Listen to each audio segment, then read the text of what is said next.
నమస్కారం. మీలో చాలామంది అడిగారు కదా, తెలంగాణకు సంబంధించిన వార్తలు కూడా మీరు ఇవ్వండి అని. మేజర్ అండ్ ఇంపార్టెంట్ ఇస్తానని చెప్పి ఇది 3 నిమిషాల్లో క్లోజ్ చేస్తా. అసలు ఎంత దారుణం అంటే, కాళేశ్వరం ప్రాజెక్టు కడుతున్నప్పుడు జయప్రకాష్ నారాయణ వైట్ ఎలిఫెంట్ అన్నాడు. గణేష్ గోల్డ్ తాకట్టులో ఉన్న బంగారాన్ని విడిపించి కొనబడును. సంప్రదించండి 9966651144. ఆ రోజు కేసీఆర్ అండ్ బిఆర్ఎస్ ఆయన తిట్టారు కదా, ఘోరాతి వరకు నీచంగా తిట్టారు. ఎవడు నువ్వు ఏం మాట్లాడుతున్నావు అద్దనింది అని చెప్పేసి. అంటే వైట్ ఎలిఫెంట్ అంటే పని చేయదు, ఓన్లీ దాన్ని మేపుతూ కూర్చోవాలి. అలా ఈ పంప్ హౌసుల ద్వారా, లిఫ్టుల ద్వారా నీళ్ళని ఎగదోయడం కోసమే, ఎత్తిపోయడం కోసమే వేల కోట్లు ఖర్చు అయ్యింది. అండ్ ఆ ప్రాజెక్టుకి ఏకంగా 1,00,000 కోట్లు దాదాపు ఖర్చు చేశారు. మేడిగడ్డ, సుందిల్ల, అన్నారం, ఈ మెయిన్ 3 ప్రాజెక్టులు, డ్యామ్లు, బ్యారేజీలు అనుకోండి. బ్యారేజీలు ఈ కింద మేడిగడ్డ నుంచి ఈ కన్నిపల్లి పంప్ హౌస్ ద్వారా ఎత్తిపోస్తే ఎల్లంపల్లికి వస్తాయి.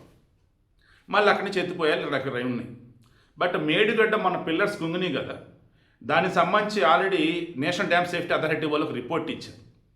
నీళ్ళని స్టాక్ చేయొద్దు, అండ్ కింద వచ్చేసి సాయిల్కి ప్రాపర్గా చెక్ చేయకుండా డ్యామ్ బ్యారేజ్ కట్టారు, సమస్య అన్నారు. ఈలోపు పూణే నుంచి central water power research station పూణేలో ఉంటుంది. వాళ్ళు బృందం వచ్చి గ్రౌండ్ పెనిట్రేషన్ రాడార్ అంటారు. అంటే మొత్తం గ్రౌండ్లో దాదాపు కొన్ని మీటర్ల లోతుకి పట్టుకెళ్ళిపోయి ఆ సాయిల్ అంతా, మట్టి అంతా ఎలా ఉంది ఏంటి, ఇలా తీసుకుంటే ఎలా ఉంది ఏంటి, గట్టి స్థలం ఎక్కడ, నార్మల్ది ఎక్కడ, బ్యారేజ్ కట్టారు, నీళ్ళు వస్తూ ఉంటాయి. ఆ బ్యారేజ్ కింద వచ్చేసి ఈ ఏవైతే కట్టినారు పిల్లర్స్, దాని కింద బొంగలు పడతామంటారు, అంటే గుంతలు పడతామంటారు.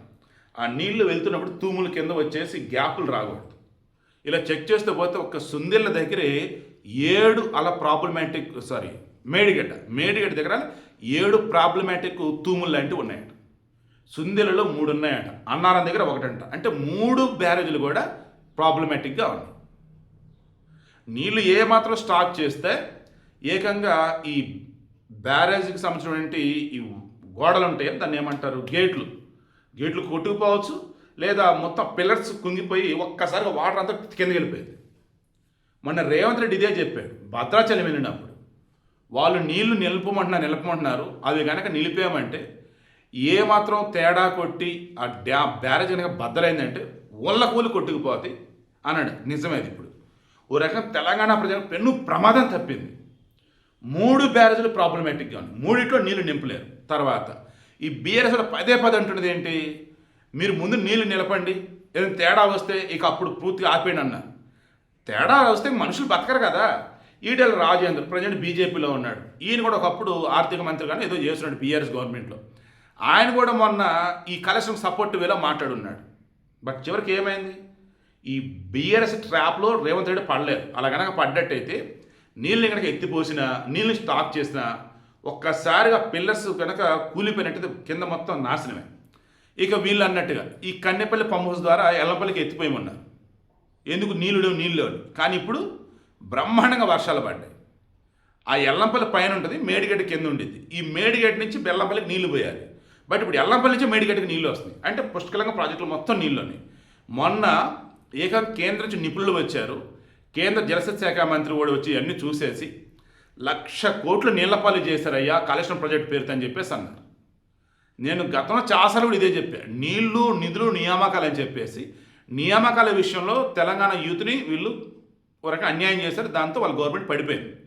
నీళ్ళ విషయంలో కూడా ఎప్పుడు చూడు ఆంధ్రాతో ఏదో ఒక లొల్లి పెట్టుకుంటూ ఉండటం తప్ప ప్రాపర్గా తెలంగాణ ప్రజలు కంప్లీట్ చేసిన ఈరోజు సమస్యలు ఉండకపోదు. బట్ అసలు ఏమాత్రం ప్రాపర్గా టెస్టులు చేయకుండానే ఈ కలెక్షన్ ప్రాజెక్టు మొత్తం డిజైన్ చేసి ఇది చేశారు. ఆ రోజు చాలామంది క్వశ్చన్ చేస్తుంటే మీకేం తెలుసు, అది తెలుసు, ఇది తెలుసు, కేసీఆర్ అన్నాడు, మొత్తం నేనే కష్టపడ్డా అన్నాడు. ఈరోజు ప్రాబ్లం వచ్చారు మొత్తం అధికారుల మీద, ఆ టెండర్లో కాంట్రాక్ట్ కంపెనీ మీద నెట్టేస్తున్నారు. వీడు అర్థమైంది మీకు, కాళేశ్వరం ప్రాజెక్టు పూర్తిగా ఇప్పుడు రకంగా వ్యర్థం అన్నట్టు అనుకోవాలి. వీళ్ళు ప్రాణహిత చేయవల్ల కడతామనేది అంటున్నారు, మరి దానివల్ల ఉపయోగం లేదో చూడాలి. బట్ కొత్తగా ఈ కాళేశ్వరం వల్ల ఏమీ వాడకుండానే ఉన్నటువంటి వాటర్ రిసోర్సెస్ని యూజ్ చేసే బ్రహ్మాండంగా తెలంగాణలో పంటలు పండించారు ఈ 1.5 ఇయర్స్లో. రేవంత్ రెడ్డి అదే చెప్తున్నాడు, ఉత్తమ్ కుమార్ రెడ్డి అదే చెప్తున్నాడు. ఇప్పుడు ఫైనల్గా నేను చెప్పదలుచుకుంది ఏంటంటే, చివరికి నీళ్ళ విషయంలో కూడా డబ్బుని మొత్తం నీళ్ళపాలు చేశాడు ఈ కేసీఆర్. తెలంగాణకి వేరే ఎవరో శత్రువులు కాదు, తెలంగాణ వేరే ఎవరో దోచుకోలేదు. ఇక్కడ ఉన్నటువంటి నాయకులు, పాలకులు, రిమైనింగ్ బడాబడా బాబులు, దొరలు, వాళ్ళు వీళ్ళే ఇప్పటికీ ఇక్కడ ప్రజలని దోచుకుంటున్నారు, ఇక్కడ ధనాన్ని బొక్కేస్తూ ఉన్నారు.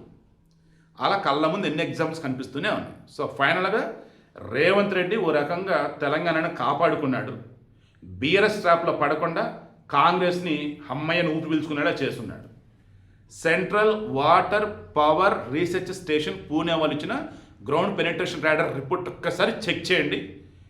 మేడిగడ్డ, సుందిల్లా, అన్నారం ఈ 3 ప్రాజెక్టులకు సంబంధించి, 3 బ్యారేజ్లకు సంబంధించి ఆ వాటర్ వెళ్ళే తూములు ఏవైతే ఉన్నాయో ఎంత ప్రాబ్లం ఉన్నాయో మీకే తెలిసింది. 2-3 నిమిషాలు అన్నాను, బట్ డీటెయిల్డ్గా ఎక్స్ప్లెయిన్ చేయాలి కాబట్టి ఇప్పటివరకు చెప్పాను.